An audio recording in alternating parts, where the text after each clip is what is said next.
स्वागत है voice of Ram में। आज हम एक विशेष और कम प्रसिद्ध कहानी पर चर्चा करेंगे। भगवान राम और हनुमान के बीच का युद्ध। ये कहानी भगवान राम की शक्ति, हनुमान की भक्ति और धर्म के महत्व को दर्शाती है। इस कथा में हमें मिलेंगे कुछ अप्रत्याशित मोड़ और गहरे संदेश। तो चलिए शुरू करते हैं। काशी के राजा जनक, जो एक प्रमुख राजा थे, ने अनजाने में ऋषि विश्वामित्र का अपमान कर दिया।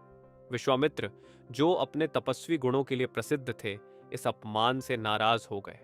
उन्होंने भगवान राम को आदेश दिया कि वे राजा जनक को दंडित करें।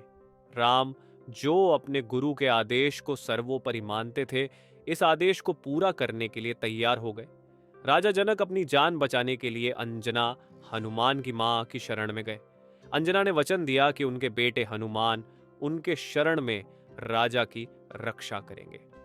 हनुमान, जो अपनी मां के प्रति अडिग निष्ठा रखते थे, अब एक कठिन स्थिति में थे, क्योंकि उनका अपने भगवान राम के प्रति प्यार और सम्मान भी गहरा था।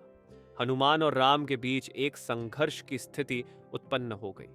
हनुमान अपने माता के वचन का पालन करने के लिए राम से युद्ध के लिए तैयार हो गए। राम, जो जान गए थे कि उन्हें हनुमान के साथ लड़ना एक कठिन और दिल तोड़ने वाला कार्य होगा, ने अपने दिव्य बाणों से हनुमान पर हमला किया। राम ने अपने दिव्य बाणों को हनुमान की ओर छोड़ा, लेकिन अद्वितीय चमत्कार हुआ। प्रत्येक बाण हनुमान पर पहुंचते ही पुष्पमाला में बदल जाता था।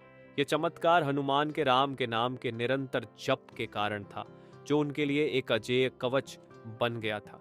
यह दृश्य बहुत ही दिव्य और प्रेरणादायक था, जहां हनुमान की भक्ति ने राम की शक्ति को भी पीछे छोड़ दिया।